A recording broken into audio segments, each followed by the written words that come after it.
Hello friends, स्वागत है आप सभी का मेरे YouTube channel SB coaching classes पर। और जैसा कि मैंने आपसे अपने प्रीवियस वीडियो में डिस्कशन कर लिया था अमीनो एसिड्स का, यानी वहां पर मैंने स्टार्टिंग कर दिया था एमिनो एसिड्स की, और ये बता दिया था कि आपको एमिनो अम्ल क्या होते हैं, है ना, अमीनो अम्ल के प्रकार क्या होते हैं, अमीनो अम्ल का क्लासिफिकेशन क्या होता है, इन सभी बातों का डिस्कशन आपसे कर लिया था, है ना। उसके बाद जो अगला टॉपिक रहेगा एमिनो अम्ल में, वो आपका आने वाला जो प्रश्न रहता है वो है आपका एमिनो अम्ल का डीएल विन्यास। ठीक है, इससे पहले एक चीज इंपॉर्टेंट, मैंने बहुत इंपॉर्टेंट पढ़ाई थी आपको, समविभव बिंदु, है ना, ज्विटर आयन, ये सब पढ़ाए थे पिछले वीडियो में, तो वो भी बहुत इंपॉर्टेंट है। अगर इसको नहीं देखा होगा तो देख लीजिएगा एक बार। ठीक है, तो यहां पर देखिएगा क्या लिखा है कि एमिनो अम्ल का डीएल विन्यास। तो डी का मतलब डेक्स्ट्रोरोटेटरी, एल का मतलब लिबोरोटेटरी, दक्षिणावर्त और वामावर्त। ठीक है, ये लाइट के प्रति बिहेवियर शो करते हैं अलग अलग, इसीलिए इनका नाम क्या है, डेक्स्ट्रोरोटेटरी है, लिबोरोटेटरी है ना। डी से हो जाएगा दक्षिणावर्त, एल से हो जाएगा वामावर्त, लिबोरोटेटरी कहते हैं इंग्लिश के वर्ड में। ठीक है, तो डीएल विन्यास में होता क्या है, तो देखिए यहाँ पर थोड़ी सी थ्योरी लिखी है इसकी परिभाषा टाइप में, इसको मैं आपको बता देता हूँ। देखिए इसमें क्या बताया गया, कहा गया कि ग्लाइसिन को छोड़कर प्रकृति में पाए जाने वाले सभी एमिनो अम्ल में असम्मित अल्फा अल्फा कार्बन से जुड़ा एमीन समूह, करा कि असम्मित जो अल्फा कार्बन होता है ना, उससे जुड़ा हुआ एमीन समूह यदि दाहिनी ओर होता है तो इसे डी एमिनो अम्ल या डी एमिनो एसिड, और यदि बाईं ओर उपस्थित होता है तो इसे एल एमिनो अम्ल कहते हैं। ठीक है, तो कोई बहुत कठिन नहीं, रॉकेट साइंस नहीं है, एक एमिनो अम्ल है। ठीक है, उस एमिनो अम्ल में अगर एमीन समूह दाईं ओर है तो उसे डी रूप कह दिया जाएगा, डी फॉर्म में डेक्स्ट्रोरोटेटरी, दक्षिण ध्रुवण घूर्णक। ठीक है, अगर वो बाईं ओर है तो उसको लिबोरोटेटरी, वाम ध्रुवण घूर्णक कह दिया जाएगा। ठीक है, तो ये लाइट के प्रति बिहेवियर अलग अलग शो करता है, इसीलिए डीएल विन्यास क्या है इसका आता है ना। तो अब यहां पर देखिएगा एक चीज में और बताई गई है, कहता है कि ग्लाइसिन को छोड़ करके, अब ये ग्लाइसिन में क्या दिक्कत आ गई, क्या समस्या आ गई, तो ग्लाइसिन में दिक्कत कुछ नहीं आई, दिक्कत एक ही चीज आई है उसमें कि जो उसका कार्बन होता है वो कायरल नहीं होता, असम्मित नहीं होता। कहता असम्मित, असम्मित कार्बन क्या होता है, असम्मित कार्बन वो होता है जहां पर कार्बन से जुड़े हुए, भाई कार्बन 4 बॉन्ड बनाता है। ठीक है, तो 4 बॉन्ड बनाता है, इसका मतलब 4 उसके पास क्या होंगे, समूह लगे होंगे, भाई 4 बॉन्ड किसी न किसी के साथ तो बनाएगा। ठीक है, तो कार्बन से जुड़े हुए चारों लोग अगर डिफरेंट डिफरेंट हैं तो उसको कहा जाएगा असम्मित कार्बन, अनसिमेट्रिकल कार्बन, या फिर कहेंगे कायरल कार्बन, है ना। कभी पढ़ते थे आइसोमेरिज्म में, समावयवता में, 11th क्लास में तो पढ़ाया जाता है समावयवता में कायरल कार्बन। ठीक है, तो वहां पर आपको देखने को मिलता है। ठीक है, तो ग्लाइसिन में ये थोड़ा सा रहता है कि ग्लाइसिन में हाइड्रोजन 2 हो जाते हैं ना, कार्बन जो है आपका वो असम्मित नहीं रहता है, सम्मित हो जाता है। तो देखिए मैं बता देता हूं आपको, है ना, जैसे यहाँ पर देखो ग्लाइसिन को मैं बता देता हूँ, जैसे ग्लाइसिन आपका ये है, ठीक है, NH2 NH2 NH2, है ना, ये देखिए। तो यहाँ पर शर्त ये है, कंडीशन ये है कि डीएल विन्यास वही प्रदर्शित करेगा जिसे में असम्मित कार्बन हो। ठीक है, असम्मित कार्बन का मतलब है कार्बन से जुड़े हुए चारों समूह क्या हो, अलग अलग, लेकिन यहां पर नहीं है। देखिए इधर भी हाइड्रोजन है, इधर भी हाइड्रोजन है, ये दो तो अलग है, इधर COH इधर NH2, है ना, लेकिन यहां पर इधर भी हाइड्रोजन इधर भी हाइड्रोजन। यही दिक्कत है ग्लाइसिन में। ये किसका फार्मूला है, ये फार्मूला है ग्लाइसिन का। ठीक है, तो ग्लाइसिन में कोई अनसिमेट्रिकल कार्बन नहीं होता, असम्मित कार्बन नहीं होता, कायरल कार्बन नहीं होता है, जिसकी वजह से ये क्या करता है, डीएल विन्यास शो नहीं करता है। इसीलिए इसमें लिखा था कि इसको छोड़ करके। ठीक है, तो इसको हम क्या करेंगे, इसको अवॉइड कर देंगे, ग्लाइसिन को छोड़ देंगे, बाकी सभी एमिनो अम्ल में क्या होता है, असम्मित कार्बन होता है, जिसकी वजह से वो डीएल विन्यास दिखाएंगे।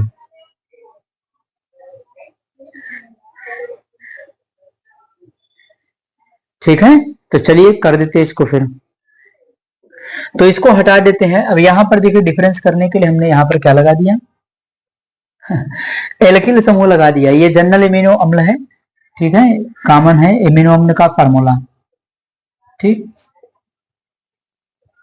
ये देखिए तो एमिनो अम्ल है। अब इसमें देखिए जो एमीन समूह है वो कहाँ है, दाहिनी ओर है, ये साइड इसका क्या है, ये साइड इसका क्या है, दाहिना है। ठीक है, दाईं ओर है ना इधर ही, और यहाँ पर कार्बन से चारों समूह अलग हो गए, इधर COH इधर NH2, इधर एल्किल समूह, R का मतलब एल्किल समूह, मिथिल, एथिल, प्रोपिल, ब्यूटिल, ये सब, ठीक है, हाइड्रोजन लगा हुआ है, ठीक।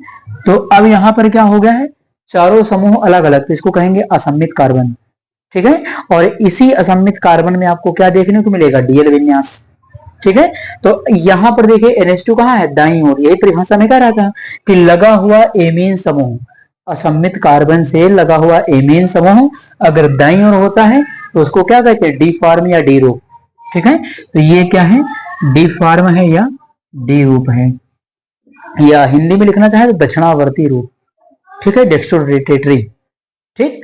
तो ये डी हो गया।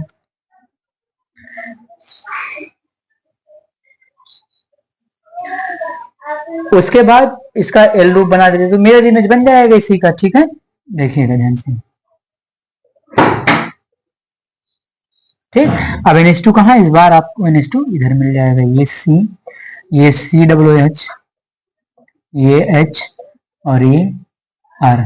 ये देखिए इसमें क्या आ गया, बाईं ओर आ गया, तो जब बाईं ओर लगा होगा तो उसको क्या कहेंगे, एल रूप, ठीक है। तो ये देखिए ये क्या हो गया, एल रूप, या वामावर्त रूप लिख लीजिएगा, या डी फार्म को कहीं कहीं क्या लिख देते हैं, पॉजिटिव फार्म लिख देते हैं, एल फार्म को नेगेटिव फार्म लिख देते हैं, तो उस तरीके से भी लिख सकते हैं। तो चाहे हिंदी में लिख लीजिएगा और चाहे ये इसी प्रकार से लिखा रहने दीजिए। तो ये दोनों रूप हो गए, ये एल रूप है आपका, ये डी रूप है ना। तो इस प्रकार से हम क्या कर सकते हैं कि बिल्कुल आसान है, कोई कठिन नहीं है। इसको हटाना भी चाहे तो इसको हटा दीजिए, भी इसे मिरर इमेज है ना, ये मैंने बना करके बताया है, कोई दिक्कत नहीं, अगर इसको हटाना चाहें तो हटा दीजिए, ठीक है। तो आप इन सभी का स्क्रीनशॉट ले लीजिए, परिभाषा और इसका एग्जांपल, फिर मैं इसके आगे की डिस्कशन आपसे करता हूं।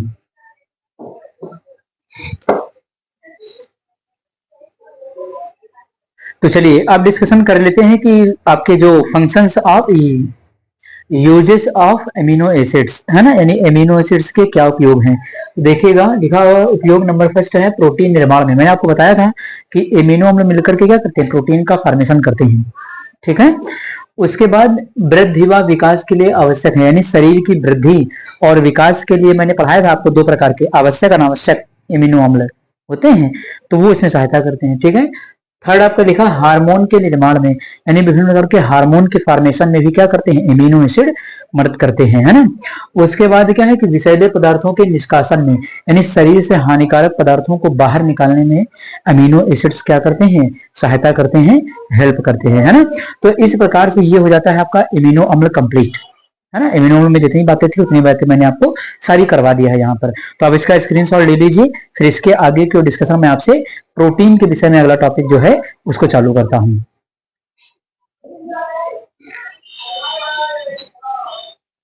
तो चलिए अब डिस्कशन कर लेते हैं प्रोटीन के विषय में, है ना। तो देखिए प्रोटीन क्या है, यहाँ पर लिखा हुआ है प्रोटीन, है ना। तो प्रोटीन देखिए खोज इसमें कई वैज्ञानिकों का नाम आ जाता है कभी कभी, तो ज्यादातर श्रेय जो जाता है वो मुल्डर, प्रोटीन की खोज का जो श्रेय है वो मुल्डर को जाता है ना। बाकी तो काम थोड़ा सा बर्जिलस वगैरह ने भी किया है इसके विषय में, ठीक है।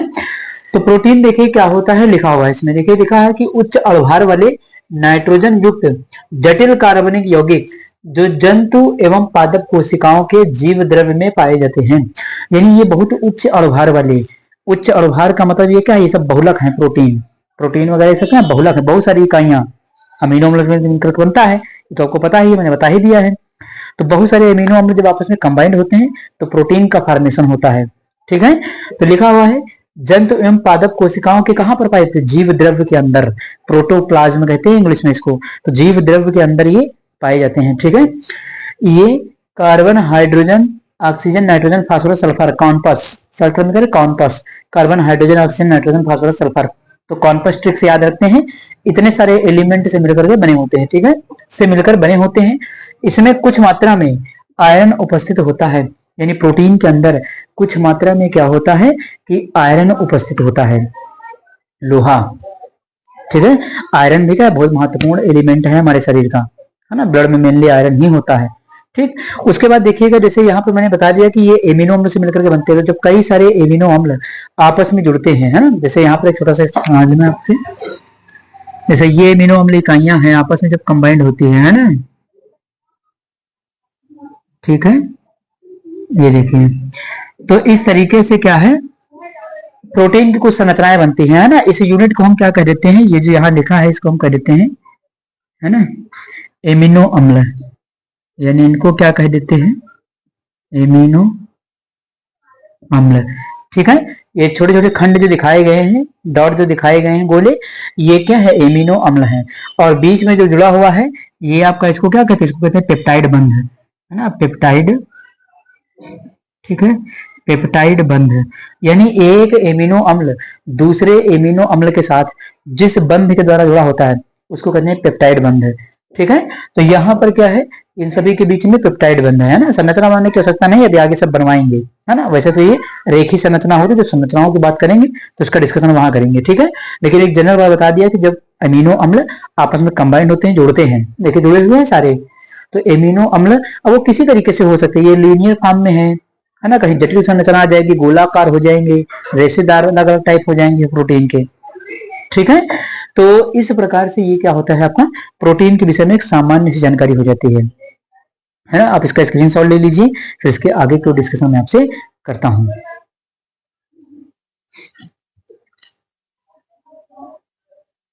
तो चलिए अब डिस्कशन कर लेते हैं यहाँ पर प्रोटीन के आगे के विषय में, है ना। तो प्रोटीन के यहाँ पर सबसे पहले हम देख लेते हैं स्रोत, कहाँ कहाँ से मिलता है प्रोटीन। देखिए प्रोटीन जो होता है मेनली 2 टाइप का होता है, एक होता है जंतु प्रोटीन, एक होता है वनस्पति प्रोटीन।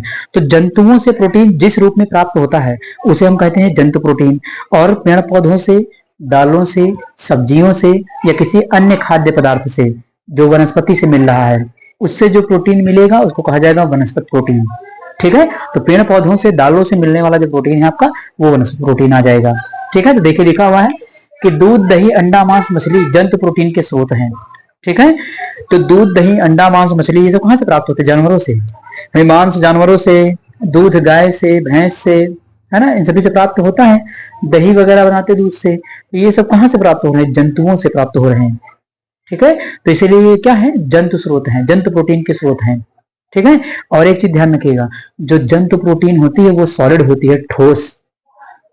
ठीक है, वो क्या है कि जो जंतु प्रोटीन होती है वो शरीर में जल्दी से क्या कर देती है, वृद्धि और विकास कर देती है ना, पेशियों को जल्दी मजबूत कर देती है, बलिष्ठ कर देती है ना। इसलिए आप लोग देखते हैं कि जो मांस वगैरह का सेवन करते हैं, अंडे वगैरह का सेवन करते हैं, है ना, उनका शरीर जल्दी से क्या कर जाता है, विकास कर जाता है और मोटा ताजा टाइप में हो जाता है ना। तो शरीर की वृद्धि और विकास जंतु प्रोटीन से बहुत जल्दी हो जाती है। ठीक है, क्योंकि जंतु प्रोटीन क्या होती है, सॉलिड प्रोटीन होती है, ठोस प्रोटीन होती है, वो शरीर में थोड़ा सा जल्दी लगने लगती है ना, तो उससे शरीर का वृद्धि विकास जल्दी हो जाता है। इसीलिए अंडा, मांस, मछली खाने वाले लोग क्या होते हैं कि ज्यादा आपके हष्ट पुष्ट हो जाते हैं, बलशाली हो जाते हैं थोड़ा सा। ठीक है, वनस्पति प्रोटीन की तुलना में। ठीक, उसके बाद क्या है, जबकि दालें, अनाज, मटर, मूंगफली, सोयाबीन आदि वनस्पति प्रोटीन के स्रोत हैं। तो कह रहा है कि जबकि जो दालें वगैरह हैं, है ना, दालें हैं, अनाज है, मटर, मूंगफली, सोयाबीन, ये सब हम जो खा रहे हैं ये वनस्पतियों से प्राप्त हैं। तो वनस्पतियों से प्राप्त होने वाला प्रोटीन थोड़ा सा क्या होता है कि जंतु प्रोटीन की तुलना में कम होता है, ये प्रभावशाली कम होता है, इफेक्टिव कम होता है। ठीक है, क्योंकि ये नेचुरल प्रोटीन होता है ना, और वहां से क्या है, और ये उतना सॉलिड में, इसमें उतना ज्यादा पावर नहीं होती है, लेकिन जंतु प्रोटीन की तुलना में बहुत कम होती है।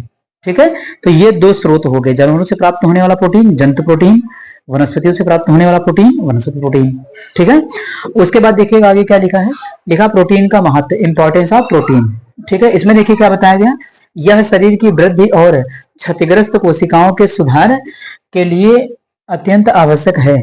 तो शरीर की वृद्धि और जो क्षतिग्रस्त कोशिकाएं हैं, जो कोशिकाएं नष्ट हो गई हैं, उनके फॉर्मेशन के लिए, उनके सुधार के लिए, ठीक है, नई कोशिकाओं के निर्माण के लिए प्रोटीन क्या बहुत महत्वपूर्ण एलिमेंट है शरीर का। ठीक है, अगर किसी व्यक्ति में प्रोटीन खत्म हो जाए तो उसकी लाइफ खत्म हो जाएगी, उसका जीवन खत्म हो जाएगा। प्रोटीन फिर सबसे, देखिए शरीर में जब भी विघटन होता है ना, तो सबसे पहले कार्बोहाइड्रेट जाता है ना, विघटन जो होता है सबसे पहले कार्बोहाइड्रेट नष्ट होता है शरीर से, उसके बाद कार्बोहाइड्रेट अगर खत्म हो गया तो फिर वसा का नंबर आता है, वसा शरीर से खत्म होना चालू होगी। ठीक है, और जब वसा खत्म हो जाएगी उसके बाद नंबर लगेगा प्रोटीन का। ठीक है, तो प्रोटीन खत्म होने के बाद व्यक्ति के बचने की कोई भी संभावना नहीं होती है। ठीक है, थोड़ा सा ये भी ध्यान रखिएगा। उसके बाद देखिए क्या है, कार्य लिखे हुए, यानी प्रोटीन के कार्य क्या क्या है। तो देखिए यहाँ पर लिखा है कि पेशियों के बनने में सहायक, मैंने बता दिया कि प्रोटीन क्या करती है, प्रोटीन जो है आपकी वो पेशियों के बनने में सहायक होती है ना। प्रोटीन का और विशेषकर जंतु प्रोटीन, जो लोग जंतु प्रोटीन मांस मछली वगैरह खाते हैं उनमें पेशियां जल्दी क्या है बलशाली हो जाती है, बलिष्ठ हो जाती हैं।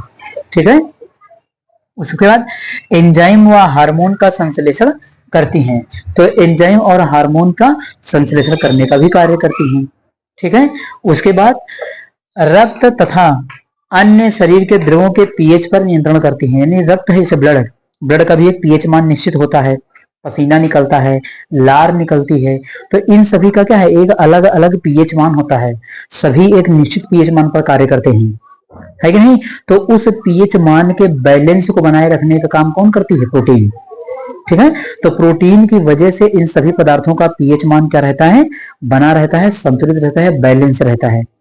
ठीक है, उसके बाद देखिएगा अगला लिखा हुआ है नंबर 4, शरीर की सुरक्षा करती है, तो शरीर की सुरक्षा एंटीबॉडी के रूप में करती है ना, प्रोटीन को एंटीबॉडी भी कह सकते हैं, तो एंटीबॉडी के रूप में ये शरीर की क्या करती है, सुरक्षा करती है। ठीक है, उसके बाद लिखा है अनुवांशिक लक्षणों पर नियंत्रण करती है, तो ये अनुवांशिक लक्षणों पर भी क्या है नियंत्रण करने का कार्य करती है। ठीक है, तो ये हो जाते हैं आपके प्रोटीन के स्रोत, महत्व और कार्य, है ना। इसमें कोई बहुत ज्यादा कठिन टॉपिक नहीं है उस तरीके से कि आपको बहुत ज्यादा समझने की आवश्यकता हो, है ना। इसमें आप जब पढ़ेंगे तो आपको ऑटोमेटिक थोड़ा बहुत समझ में आ जाएगा, है ना। ये इतना कठिन नहीं है कि बहुत दिमाग इसमें आपको लगाना पड़े। ठीक है, तो आप इसका स्क्रीनशॉट ले लीजिए, फिर इसके आगे की डिस्कशन मैं आपसे करता हूं।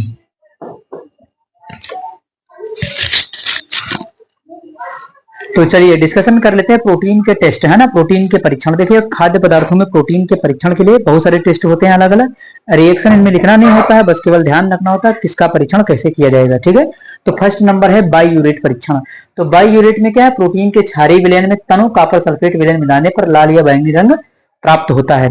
तो कह रहा है कि प्रोटीन के क्षारीय विलयन में, यानी प्रोटीन का अल्कलाइन सोल्यूशन होगा और उसके अंदर डाइल्यूट कॉपर सल्फेट, है ना, डाइल्यूट कॉपर सल्फेट को ऐड किया जाएगा, तो वहां पर कलर आपका बैंगनी या लाल, अगर रेड कलर प्राप्त हो रहा है तो निश्चित हो जाएगा कि दिए गए पदार्थ में प्रोटीन प्रेजेंट है। ठीक है, तो बाईयूरेट परीक्षण में आप ये कर सकते हैं, कॉपर सल्फेट का डाइल्यूट सोल्यूशन प्रोटीन के बेसिक सोल्यूशन में मिला दीजिए, तो आपको अगर इस तरीके का कलर मिल जाए तो समझ लीजिएगा कि उस दिए गए पदार्थ में क्या है, प्रोटीन उपस्थित है। ठीक है, तो बिल्कुल आसान सा है बाईयूरेट, रिएक्शन कोई लिखना नहीं है यहाँ पर। ठीक है, उसके बाद हाँ बाईयूरेट में कहते हैं कि जिसमें पेप्टाइड बंध वगैरह पाया जाता है उनमें भी क्या होता है, ये परीक्षण लगाया जा सकता है। ठीक है, सेकंड लिखा है जेंथोप्रोटिक। तो जेंथोप्रोटिक में देखिए क्या लिखा है, प्रोटीन में सांद्र HNO3 मिलाने पर पीला रंग प्राप्त होता है। कहा कि सांद्र नाइट्रिक अम्ल मिलाने पर पीला रंग अगर प्राप्त हो जाए, प्रोटीन में सांद्र नाइट्रिक अम्ल मिलाने पर अगर पीला कलर प्राप्त हो जाए तो उसे हम क्या कहेंगे, जेंथोप्रोटिक परीक्षण। और अगर ये पीला रंग प्राप्त ना हो, है ना, तो इसका मतलब दिए गए पदार्थ में प्रोटीन उपस्थित नहीं है। ठीक है, तो बिल्कुल आसान से टेस्ट है, ये सब लैब में करवाए जाते हैं। लैब में जब हॉस्पिटल वगैरह में आप जाते हैं या स्कूल कॉलेज में जब करवाए जाते हैं, है ना, तो लैब्स में आपको ये सब करके दिखाए जाते हैं। ठीक है, उसके बाद थर्ड नंबर है मिलन टेस्ट। तो मिलन टेस्ट क्या होता है, तो यहाँ पर प्रोटीन के विलयन में, प्रोटीन में, है ना, जो पदार्थ आपको दिया गया होगा उसके अंदर हम क्या करेंगे, मिलन अभिकर्मक मिलाएंगे। ये मिलन अभिकर्मक क्या होता है, तो देखिए लिखा है यहाँ पर, है ना, HgNO3 का होल ट्वाइस प्लस HNO3, इन दोनों का मिश्रण मर्क्यूरिक नाइट्रेट और नाइट्रिक एसिड। ठीक है, इन दोनों का जो मिश्रण होता है वो क्या कहलाता है, वो कहलाता है मिलन अभिकर्मक, मिलन्स रीजेंट। ठीक है, तो इन दोनों का मिश्रण हो जाएगा मिलन्स रीजेंट और इसको क्या किया जाएगा, उस प्रोटीन के अंदर मिलाया जाएगा, या जो भी आपको द्रव पदार्थ या खाद्य पदार्थ दिया गया होगा उसके अंदर मिलाएंगे, और वहां पर अगर सफेद अवक्षेप प्राप्त हो जाए, सफेद प्रेसिपिटेट, व्हाइट प्रेसिपिटेट अगर नीचे की उसमें क्या हो जाए, जम जाए, एकत्रित हो जाए, इकट्ठा हो जाए, कलेक्ट हो जाए, तो उसको हम क्या कह देंगे कि उसके अंदर प्रोटीन उपस्थित है। तो इस बात से वहां पर डिसाइड हो जाता है। ठीक है, तो ये हो गया आपका थर्ड नंबर है मिलन टेस्ट। ठीक, उसके बाद तो ये मिलन अभिकर्मक है, इसको याद रखिएगा, है ना। उसके बाद निनहाइड्रेन, है ना, तो 2,2 डाइहाइड्रोक्सी 1,3 डाइविंडोन। ठीक है, ये होता है निनहाइड्रेन, है ना, उसके विषय में जानना नहीं है। 2,2 डाइहाइड्रोक्सी और 1,2 डाइओन कहते हैं। ठीक है, तो वो निनहाइड्रेन कहलाता है। ठीक, उसके बाद इसमें क्या लिखा कि प्रोटीन में निनहाइड्रेन अभिकर्मक, निनहाइड्रेन वही है जो मैंने बताया अभी, 2,2 डाइहाइड्रोक्सी 1,2 डाइओन।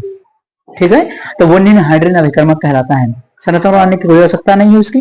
ठीक है, अभिकर्मक मिलाने पर नीला या बैंगनी रंग प्राप्त होता है।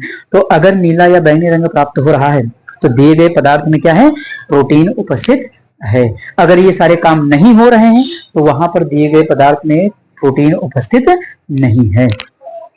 ठीक है, तो इस प्रकार से क्या करते हैं कि किसी भी पदार्थ के अंदर प्रोटीन का परीक्षण जब हम करवाते हैं, है ना, तो इन्हीं में से क्या है, कोई ना कोई टेस्ट वहां पर कराया जाएगा जिसके द्वारा आपको पता किया जाता है कि प्रोटीन उपस्थित है या नहीं है। ठीक है, तो ये रहा आज आपका टॉपिक, है ना, जिसमें मैंने आपको अमीनो अम्ल में डीएल विन्यास पढ़ा दिया। प्रोटीन में प्रोटीन क्या है, स्रोत, महत्व, उपयोग, है ना, या कार्य है, उपयोग तो नहीं बताया है। ठीक है, उपयोग कार्य एक ही जैसा हो जाएगा, कोई बहुत डिफरेंस नहीं। ठीक है, तो कार्य हो गया। उसके बाद प्रोटीन के जो टेस्ट होते हैं, ये सारे टेस्ट मैंने आपको बता दिया है ना। तो उम्मीद करता हूं कि आज जो मैंने आपको पढ़ाया है वो समझ में आया हुआ होगा। और अगर चैनल पर नए हैं तो चैनल को सब्सक्राइब करिए, वीडियो को लाइक करिए और शेयर करते रहिए। तो चलिए फिर मिलते हैं अपने नेक्स्ट लेक्चर में। Thanks for watching this video.